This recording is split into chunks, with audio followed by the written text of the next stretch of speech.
సంవత్సరాల తరబడి ఎన్ని మందులు వాడినా మీ మోకాల నొప్పులు తగ్గట్లేదా? ప్రాణ పెయిన్ క్లినిక్ లో అత్యాధునిక చికిత్స. Welcome to Suman TV. Kolkata RG Kar ఆసుపత్రిలో జరిగిన అభయపై జరిగిన అఘాయిత్యంలో అసలు నిందితుడెవరు? సిబిఐ విచారణ తర్వాత ఇప్పుడు అనేక ప్రశ్నలు, అనేక కోణాలు తెరపైకి వస్తున్నాయి. సిబిఐ విచారణలో ఎవరు ఊహించని నిజాలు బయటపడుతున్నాయి. అభయ పైన అఘాయిత్యం చేసిన అసలు నిందితులు ఎవరు? ఇక్కడ చాలా స్పష్టంగా అర్థమవుతుంది. మన స్క్రీన్లో చూస్తున్నాం. ఇక్కడ సంజయ్ రాయ్ స్క్రీన్ పైన మనం చాలా స్పష్టంగా చూస్తున్నాం. రెండు ఫోటోలు కనిపిస్తున్నాయి మనకి ఇక్కడ స్క్రీన్ పైన. చూడండి ఒకసారి.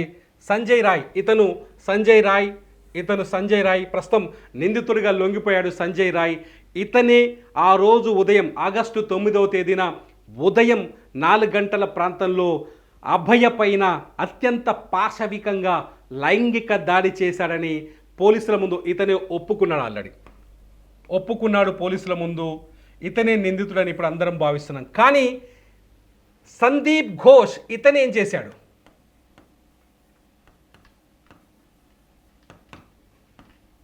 ఎవరి సందీప్ ఘోష్? సందీప్ కథంతా ఇప్పుడు సందీప్ ఘోష్ చుట్టూ తిరుగుతుంది.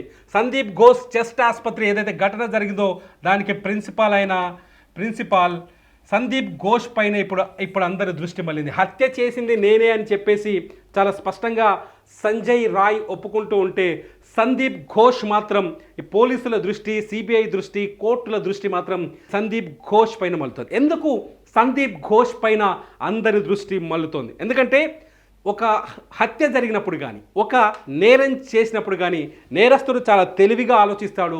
అనేక నేరాల్లో చూసాం. ఇక్కడ కూడా అదే జరుగుతోంది. ఎవరైతే అభయ తల్లిదండ్రులు ఉన్నారో వాళ్ళు కూడా అదే ఆరోపిస్తున్నారు. చాలా స్పష్టంగా అర్థమవుతుంది ఇక్కడ. ఏంటి అంటే సంజయ్ రాయ్ చాలా ఈజీగా పోలీసులకు దొరికాడు. పాయింట్ నెంబర్ 1, దొరికిన వెంటనే ఆయన ఒప్పుకున్నాడు. నేనే ఆ అమ్మాయి పైన అఘాయిత్యం రేప్ చేశాను, ఆ తర్వాత హత్య చేశాను ఒప్పుకున్నాడు. కానీ సంజయ్ రాయ్ ఇంత బహిరంగ ఒప్పుకోక ముందుకు ఏం జరిగింది? అక్కడ పోలీసులు చాలా స్పష్టంగా ఒక విషయాన్ని కప్పిపుచ్చడానికి ప్రయత్నించారు. ఆ అభయది హత్య కాదు, రేప్ అండ్ మర్డర్ కాదు, ఆత్మహత్య అని చెప్పడానికి కల్కత్తా పోలీసులు తీవ్రంగా ప్రయత్నించారు. ఈ పాయింట్ని చాలా స్పష్టంగా గుర్తుపెట్టుకోవాలి. కల్కత్తా పోలీసులు అభయ తల్లిదండ్రులకు ఒక సమాచారం ఇచ్చారు. కాలేజీ యాజమాన్యం కూడా అదే సమాచారాన్ని ఇచ్చింది. ఏం చెప్పింది? హత్య కాదు, అభయది ఆత్మహత్య, ఆసుపత్రిలో సూసైడ్ చేసుకుంది అని చెప్పారు. వాళ్ళ ఆందోళనతో పరిగెత్తుకుంటూ ఆసుపత్రి దగ్గరికి వచ్చారు. ఉదయం 9:30కి ఈ విషయం వెలుగులోకి వచ్చింది. ఆగస్టు 9వ తేదీ ఉదయం 9:30కి ఈ విషయం వెలుగులోకి వచ్చింది. ఆగస్టు 9వ తేదీ తెల్లవారుజామున 4 గంటలకు ఈ దుర్ఘటన జరిగినట్టుగా కొంత ఇప్పటికున్న మెడికల్ ఎవిడెన్స్ ఆధారంగా రిపోర్ట్స్ బయటకు వచ్చాయి. పోస్టుమార్టం ఆధారంగా రిపోర్ట్స్ బయటకు వస్తున్నాయి. అయితే ఉదయం 9:30కు వాళ్ళ ఆసుపత్రి దగ్గరకు వస్తే 3 గంటల పాటు వాళ్ళని క్లాస్ రూమ్లోకి రానివ్వలేదు, ఇన్సిడెంట్ జరిగిన ప్లేస్లోకి రానివ్వలేదు. దాదాపు 3 గంటలు వెయిట్ చేయించారు అభయ తల్లిదండ్రులను దాదాపు 3 గంటల పాటు పోలీసులు బయటనే వెయిట్ చేయించారు. లోపలికి రాకుండా అడ్డుకున్నారు. 3 గంటల తర్వాత వాళ్ళు ఆందోళన చేస్తే అప్పుడు ఇన్సిడెంట్ జరిగిన ప్లేస్కి తీసుకొస్తే అప్పుడే అభయ తండ్రి చాలా స్పష్టంగా చెప్పాడు, నా కూతురుపిది ఆత్మహత్య కాదు, ఆమె పైన అఘాయిత్యం జరిగినట్టుగా చాలా స్పష్టంగా అర్థమవుతోంది. అక్కడ రక్తపు మరకలు ఉన్నాయి, ఆమె ఒంటి పైన అనేక గాయాలు కనిపిస్తున్నాయి, అర్ధనగ్నంలో కనిపిస్తుంది. నా కూతురు ఒంటిపైన బట్టలు లేవంటూ కన్నీరు కారుస్తూ చెప్పారు. పోలీసులు మాత్రం అప్పటికే అది ఆత్మహత్య అంటూ దాన్ని కప్పిపుచ్చే ప్రయత్నం చేశారు. ఆ వెంటనే ఎక్కడైతే సీన్ ఆఫ్ అఫెన్స్ ఉందో, నేరం జరిగిన స్థలం ఉందో, ఆ స్థలంలో ఆధారాలు లేకుండా కొన్ని ప్రయత్నాలు చేశారు కాలేజీ యాజమాన్యం. ఎందుకు పోలీసులు కూడా సహకరించినట్టుగా తెలుస్తుంది. ఆ 3 గంటలు ఆపిందే అందుకని చాలా స్పష్టంగా అర్థమవుతుంది. అంటే ఖచ్చితంగా సంజయ్ రాయ్ ఏం చెప్తున్నాడు? హత్య చేసింది నేనే, రేప్ చేసింది నేనే అని ఒప్పుకున్నాడు కదా. అంటే ఈ సంజయ్ రాయ్ని ప్రయోగించింది ఖచ్చితంగా సందీప్ ఘోష్ అనేది ఇక్కడ అందరూ అనుమానిస్తున్న వ్యవహారం. ఆ అభయ తల్లిదండ్రులు కూడా అదే చెప్తున్నారు. ఈ హత్య వెనుక సందీప్ ఘోష్ హస్తం ఉంది. అతని హస్తంతోటే సందీప్ ఘోష్ సంజయ్ రాయ్ని ఒక ఆయుధంగా వాడుకున్నాడు అనేది ఇప్పుడు అందరికీ కలుగుతున్న అనుమానాలు. ఈ విషయంలో సిబిఐ ఇన్వెస్టిగేషన్లో కూడా అనేక విషయాలు వెలుగులోకి వస్తున్నాయి. హత్య జరిగిన హత్యకు ముందు రోజు రాత్రి ఏం జరిగింది, అసలు అభయ ఎక్కడెక్కడ తిరిగింది, సంజయ్ రాయ్ ఏం చేశాడు అనేది కొంత ఇన్వెస్టిగేట్ చేస్తే చాలా స్పష్టమైన విషయాలు వెలుగులోకి వచ్చాయి. ఏంటంటే సంజయ్ రాయ్ చాలా స్పష్టంగా, ఎవరైతే నిందితుడు ఉన్నాడో సంజయ్ రాయ్ స్పష్టంగా అభయ ఎక్కడెక్కడైతే తిరుగుతుందో ఆమె తిరుగుతున్న ఫ్లోర్లోనే తిరిగాడు, ఆమెను కనిపెడుతూనే తిరిగాడు, ఆమె చుట్టూ ఒక నిఘా వేశాడు, రెక్కీ చేశాడని అర్థమవుతుంది. ఇది సిబిఐ తాజా నివేదికల్లో బయటపడింది. రాత్రి 9 గంటల సమయంలో 3rd ఫ్లోర్లో ఎక్కడైతే అభయ నిలిచిందో ఆ పక్కనే సంజయ్ రాయ్ కూడా నిల్చున్నాడని చెప్పేసి సిబిఐ తీసిన తాజా ఫుటేజ్లో, సీసీటీవీ ఫుటేజ్లో కూడా తేలింది. అట్ ది సేమ్ టైం అభయతో సంజయ్ రాయ్ కాకుండా ఇంకొక 4 డాక్టర్లు, ఇద్దరేమో పీజీ ట్రైనీ స్టూడెంట్స్, ఒకరేమో హౌస్ సర్జన్, ఇంకొకరేమో ఇంటర్న్షిప్ చేస్తున్న డాక్టర్లు. ఈ 4 వ్యక్తులు అభయతో మాట్లాడారు, అభయతో రాత్రి మాట్లాడారు, అభయతో కలిసి ఉన్నారు, చాలాసేపు డిస్కషన్ జరిగింది. ఆ తర్వాత రాత్రి 2 గంటల సమయంలో ఏదైతే అఘాయిత్యం జరిగిందో 2 గంటల 45 నిమిషాల తర్వాత అభయ రూమ్లో నిద్రపోయినట్టుగా తెలుస్తోంది. అయితే 2 గంటల సమయంలో నిందితుడు సంజయ్ రాయ్ అభయతో వెళ్ళి మాట్లాడాడు. ఈ ఫుటేజ్ని కూడా సిబిఐ క్యాప్చర్ చేసింది. అట్ ది సేమ్ టైం ఈ 4 ఎవరైతే డాక్టర్లు ఉన్నారో ఆ నలుగురిలో 2 పీజీ ట్రైనీస్ ఎవరైతే ఉన్నారో వాళ్ళు అభయతో కలిసి మిడ్ నైట్ అంటే ఈ సంజయ్ రాయ్ ఆమెను కలవకు ముందే వెళ్ళి భోజనం కూడా చేశారు.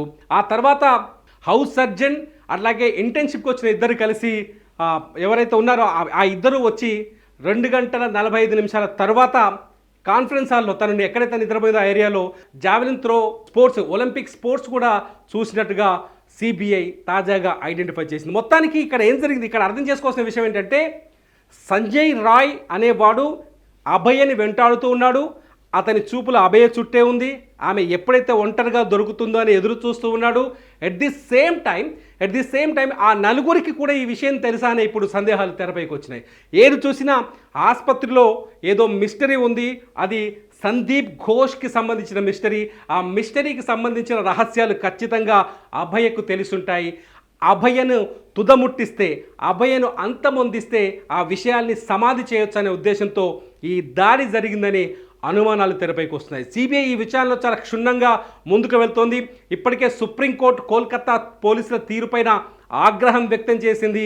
ఎక్కడైనా ఇన్సిడెంట్ జరిగిన తర్వాత ఆ ఇన్సిడెంట్ పైన పోస్ట్ మార్టం పూర్తయి బాధితురాలి పార్థివ దేహానికి అంత్యక్రియలు పూర్తయిన తర్వాత ఎఫ్ఐఆర్ నమోదు చేయడాన్ని తీవ్రంగా ఆక్షేపించింది సుప్రీంకోర్టు. అసలు ఏం జరిగిందనే విషయాలపైన సుమోటోగా కేసు నమోదు చేసి సిబిఐ ద్వారా రిపోర్టు నివేదికను తెప్పించుకుంటోంది. మొత్తంగా ఖచ్చితంగా ఆర్జీకర్ హాస్పిటల్లో జరుగుతున్న బాగోతాలను బయటపడకుండా ఉండేందుకే అభయని హత్య చేశారనే సందేహాలు ఇప్పుడు తెరపైకి వస్తున్నాయి. మొత్తంగా సందీప్ ఘోష్తో పాటు సంజయ్ రాయ్తో పాటు ఆ రోజు రాత్రి అభయతో మాట్లాడిన 2 పీజీ ట్రైనీస్, అట్లాగే హౌస్ సర్జన్, అట్లాగే ఇంటర్న్షిప్ కోసం వచ్చిన డాక్టర్, ఈ 6 ఇప్పుడు లై డిటెక్టర్ టెస్టులు చేస్తున్నారు.